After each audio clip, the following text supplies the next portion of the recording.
The Siege of Alexandria. Among the collection of writings attributed to Julius Caesar are his descriptions of the Siege of Alexandria, the Gallic Wars, and the commentaries on the Civil War. These archives contain information on different campaigns, the wars of Alexandria, Africa, and Spain. Each of them recounts Caesar's military activity from 58 BCE to 45 BCE. Though Caesar's documents remain a main source of information, it's important to note that the perspective is limited. It is necessary for other historical documents to be taken into consideration to provide a better understanding of events.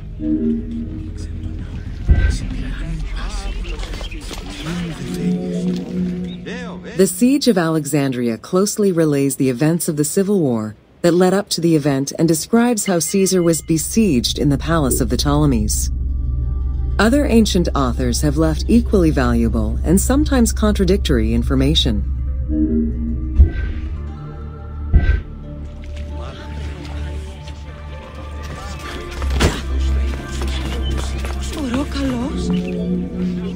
In the events leading up to the Siege of Alexandria, Cleopatra VII and her brother were fighting over control of Egypt.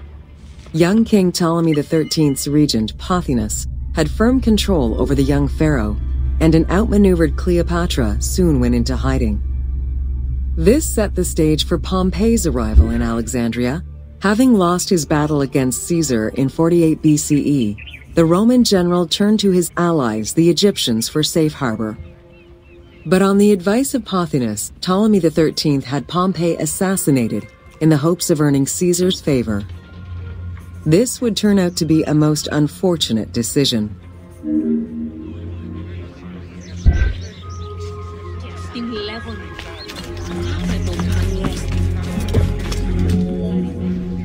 Upon his arrival in Alexandria, Caesar was presented with Pompey's head. The sight of a Roman murdered by Egyptians did not sit well with him. Caesar made his displeasure clear, ordering the return of Cleopatra, and for the siblings to resolve their differences and resume their co-rule of Egypt, as per the will of their father. Neither Pothinus nor Ptolemy XIII wished to accede to this demand. While doing his best to aggravate Caesar, Pothinus secretly plotted against the Roman ruler and sent word for Egyptian general Achilles to bring his 20,000 men to fight on his behalf. While Pothinus plotted against Caesar, Cleopatra made a bold move.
Whoa.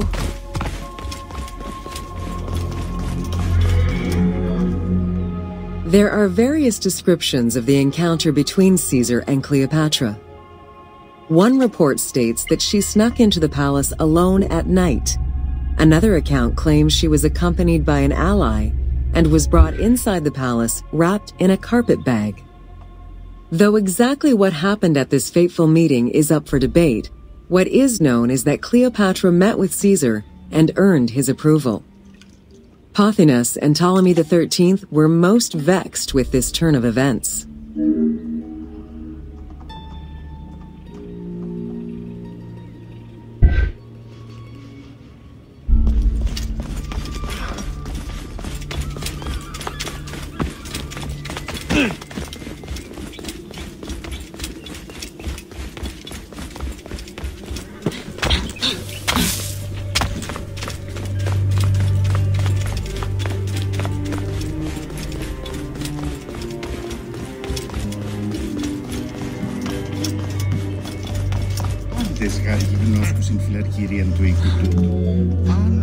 With Cleopatra finally present, Caesar chose to act as mediator between the siblings in the hopes of a peaceful resolution.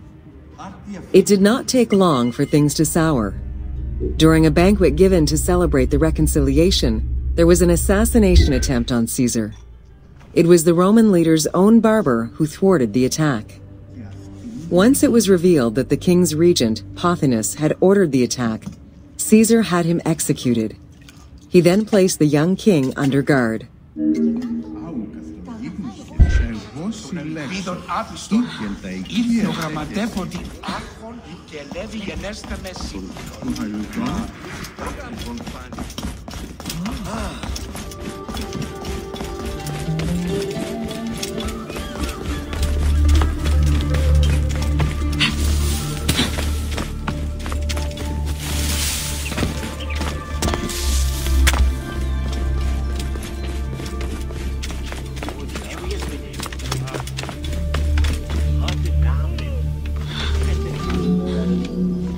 Caught within the palace with roughly 4,000 troops, and with the knowledge that the arrival of enemy forces was imminent, Caesar sent for help from Syria, Rhodes, and Cilicia.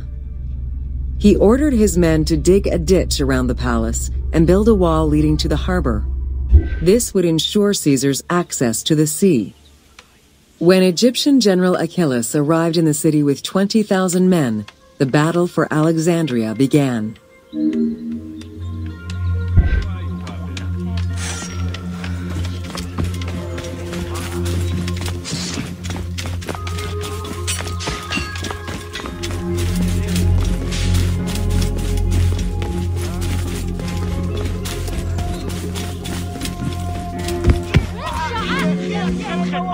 With so few men at his disposal, Caesar could not risk a battle just yet. He sent ambassadors to Achilles in the name of Ptolemy to propose a truce.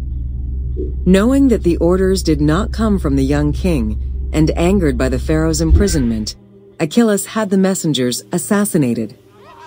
With Caesar confined within the palace, Achilles positioned his troops around the city. Skirmishes broke out throughout the streets of Alexandria and went on for several days and nights. Though they were outnumbered, Caesar's men were able to hold the enemy back. This prompted Achilles' next move: capture the Roman fleet stationed in the harbor.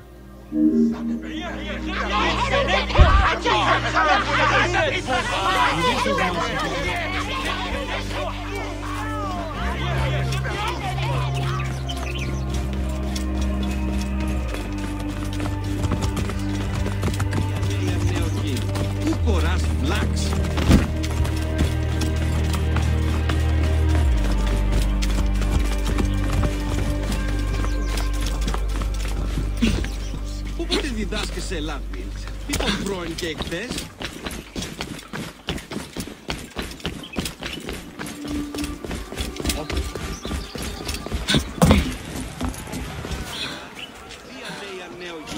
Πού χωράς λάξη?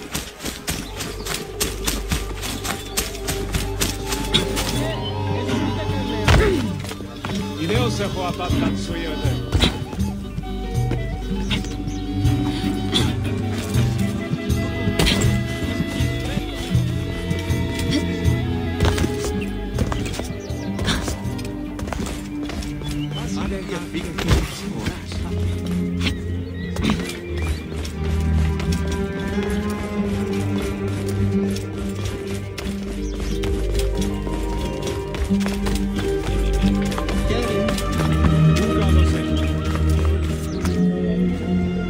Although the palace offered protection, losing the port meant the end of help and supplies.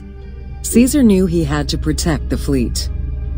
While he and his troops succeeded in regaining control of the port, he knew it would be impossible to sustain. Caesar ordered the burning of the ships. With passage back to the palace closed off, he headed for the lighthouse of Alexandria.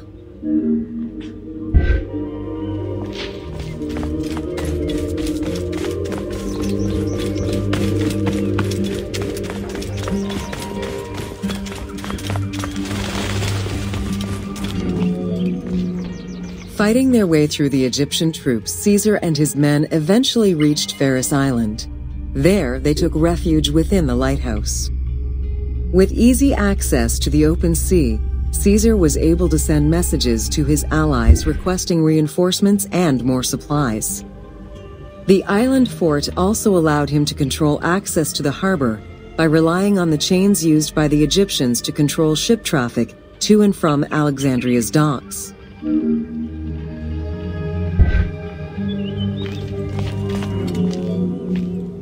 The exact chronology of events during the war in Alexandria remain imprecise. Conflicting accounts raise questions as to when, and even if, the Great Library of Alexandria was burned down at all. One account states that during the fighting, docks and warehouses were burned, and this was the fire that spread to the library. In another account, when Achilles cut off the harbor, Caesar had to leave the safety of the palace to defend his ships. As the enemies battled across the port, their arsenals set ships ablaze, and this destruction spread to the library.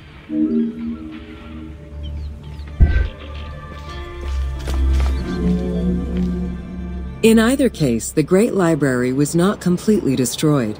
Experts point out that its location was too far from the harbor, and much later texts refer to the Great Library as being intact. Warehouses near the harbor contained manuscript copies awaiting export, and it is more likely that these documents were destroyed than the Great Library itself.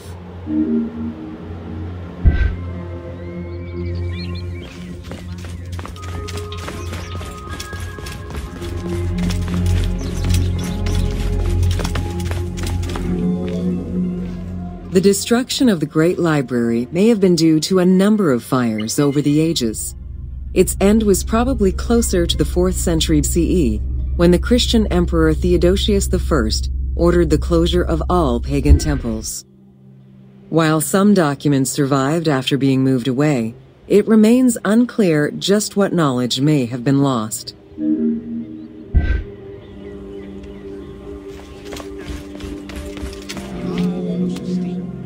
Where there are accounts of Achilles being in control of the battle against Caesar, it appears that instead Cleopatra's sister, siding with her brother, had him killed and put her ally Ganymedes in his place.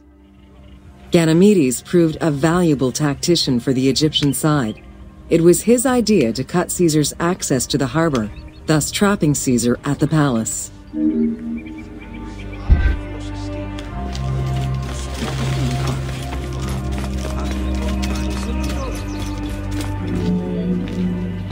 During the time of Ptolemy I, canals had been dug throughout Alexandria to provide fresh water.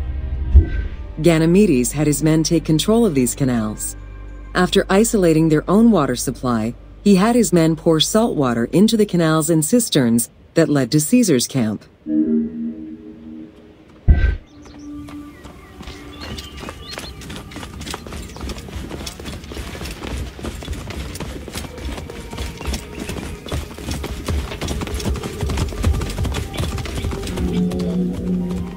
Panic erupted in Caesar's men.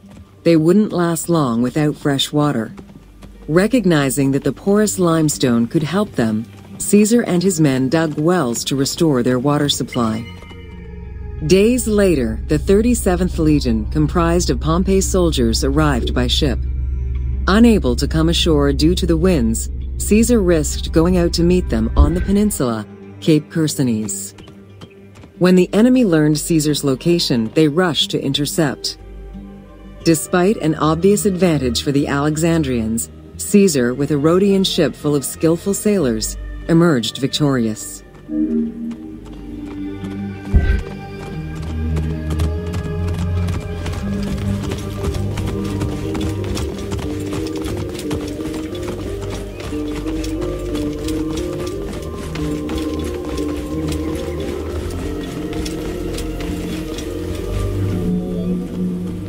With help from the Allied ships, Caesar's victory enabled him to push the Egyptians back and secure the lighthouse. Gaining control of Pharos Island sent the Alexandrians into the sea and swimming back to the city. However, Caesar's fortification of the island didn't last long. The enemy regrouped and were set to storm the island. Panic-stricken, in spite of Caesar's encouragement, many of his men then fled their posts, either by ship or jumping into the sea.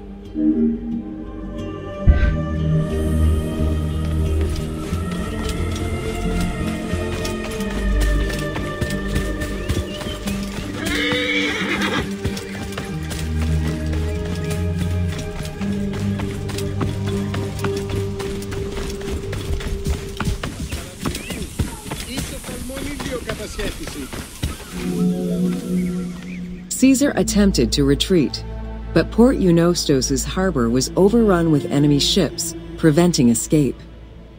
Reportedly, Caesar gathered his papers and leapt overboard in an attempt to swim to an allied ship farther out. Historian Cassius Dio claimed that Caesar would have drowned if he hadn't been able to remove his purple garment.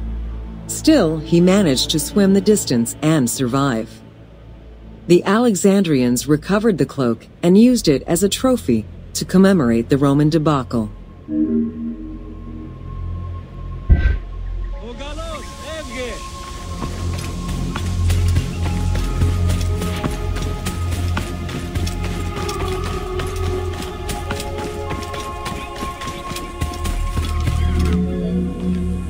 Unhappy with Ganymedes and wanting their king restored, the Alexandrians approached Caesar with a compromise. Caesar agreed to release Ptolemy XIII after entreating him to spare the kingdom and remain loyal to Rome. Once freed, however, the king defied the agreement and continued the war.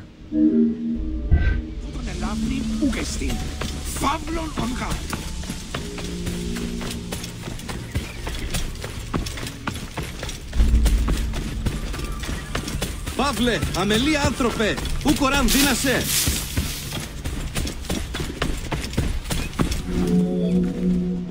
By this time, a faithful ally of Caesar's, Mithridates, arrived in Egypt, clashing with Ptolemy's troops at Pelusium.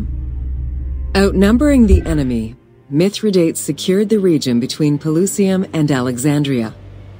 Ptolemy, warned of Caesar's ally marching on Alexandria, sent his troops to prevent passage over the river.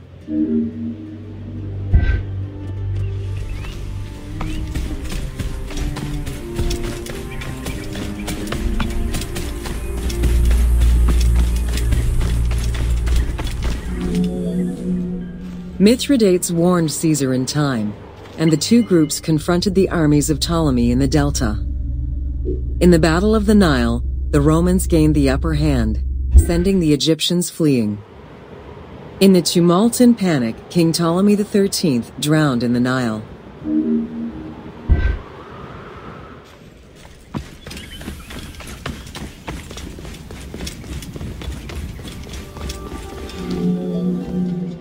After the siege ended, Cleopatra VII married her younger brother, Ptolemy XIV, enabling her to reign over Egypt until 30 BCE.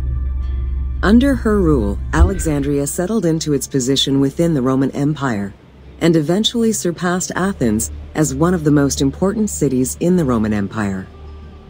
Julius Caesar remained in Egypt for a short time. He and Cleopatra would later have a son named Caesarion.